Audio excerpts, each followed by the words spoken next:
Você sabia que no século XIX, uma das maiores revoltas populares da história do Brasil chegou a tomar o poder de uma província inteira?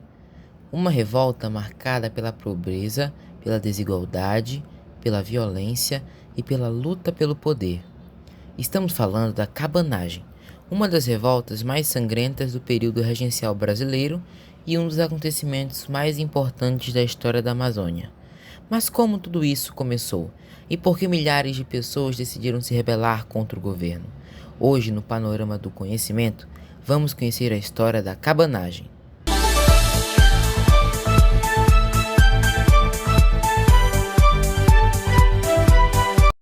Para entender a cabanagem, precisamos voltar para o Brasil do século XIX. Em 1822, o Brasil conquistou sua independência de Portugal, mas a independência não resolveu os problemas da população.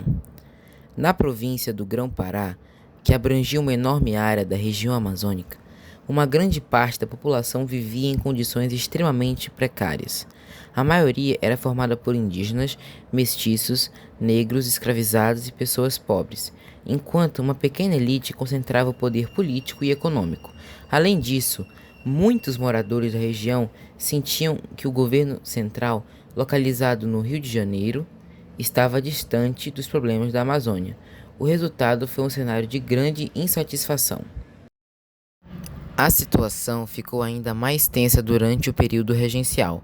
Após a abdicação de Dom Pedro I em 1831, o Brasil passou a ser governado por regentes, enquanto Dom Pedro II ainda era criança. Esse período ficou conhecido como período regencial e foi marcado por diversas revoltas em diferentes partes do país. No Grão-Pará, a insatisfação crescia a cada vez mais. Em 1835, os rebeldes conseguiram tomar Belém, a capital da província. Era o início de uma das maiores revoltas populares da história brasileira. Os revoltosos passaram a controlar o governo provincial. Foi um acontecimento extraordinário. Pela primeira vez, um movimento popular conseguia assumir controle político de uma província brasileira. Mas de onde veio o nome cabanagem?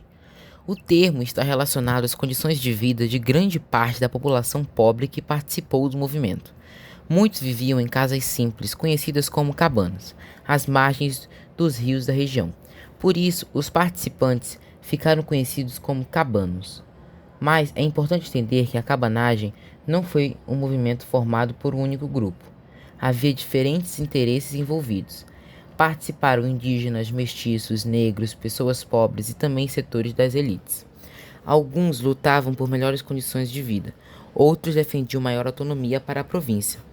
E havia aqueles que disputavam poder político com as autoridades ligadas ao governo imperial. Essa diversidade tornou a revolta ainda mais complexa. Entre os nomes mais importantes da cabanagem está Félix Malcher, um dos primeiros líderes do movimento. Depois deles, outros líderes ganharam destaques, entre eles Francisco Vinagre e Eduardo Angelim. Angelim, inclusive, tornou-se uma das figuras mais conhecidas da revolta e chegou a assumir o governo da província. Mas os líderes cabanos enfrentaram um grande problema: as diferenças entre os próprios grupos. Enquanto alguns defendiam mudanças políticas mais profundas, outros tinham interesses diferentes. Essas divisões enfraqueceram o movimento e o governo imperial aproveitou essa situação.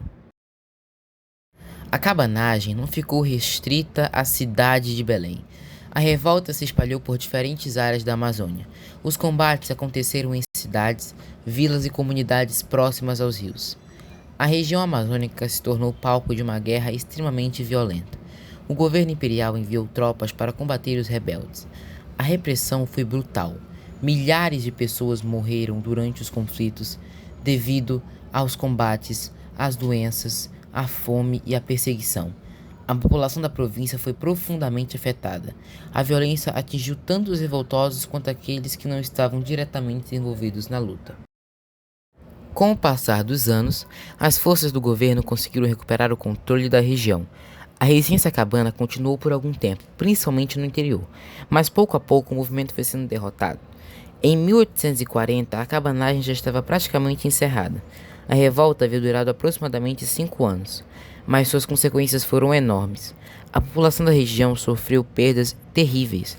Estima-se que dezenas de milhares de pessoas tenham morrido durante o conflito. A cabanagem se tornou uma das revoltas mais mortais da história do Brasil. Mas por que estudar a cabanagem nos dias de hoje? Porque ela revela uma parte fundamental da história do Brasil. A cabanagem mostra como a desigualdade social, a concentração de poder e o abandono de determinadas regiões podem gerar conflitos. Também mostra a importância da população amazônica na construção da história brasileira. Durante muito tempo, a história do Brasil foi contada principalmente a partir do litoral e das grandes cidades. Mas a cabanagem nos lembra que a Amazônia também foi palco de grandes acontecimentos políticos e sociais. A população pobre, indígena, negra e mestiça também participou ativamente da construção do país. A cabanagem foi muito mais do que uma simples revolta. Foi um movimento complexo formado por diferentes grupos e diferentes interesses.